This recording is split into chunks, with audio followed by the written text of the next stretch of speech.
আমার অনেক কাস্টমারদেরই কোয়েশ্চেন থাকে, দিদি তুমি যেই যে ফ্লেভারের বড় কেক বানাও তুমি সেই ফ্লেভারের কি বেন্টো কেক বানাও?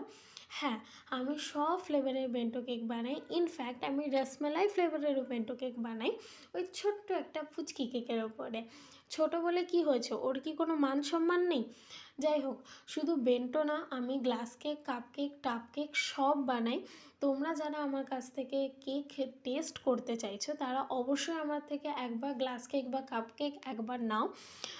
আমি গ্যারান্টি দিচ্ছি যে আশা করি তোমরা নিরাশ হবে না। যাই হোক, এই বেন্টো কেকটা ছিল হলো কাঁচা আম ফ্লেভারের একটা বেন্টো কেক। আশা করি তোমরা বুঝতেই পেরে গেছে এইটা একটা হিডেন মেসেজ, একটা বেন্টো কেক যেটা আমি লাগাতে একদম ভুলে গেছিলাম, সেটা আমি পরে লাগিয়েছি। আর এই কেকটা অর্ডার ছিল প্রায় 2-3 মাস আগে, আমি প্রচুর লেটে ভিডিওটা ছাড়ছি।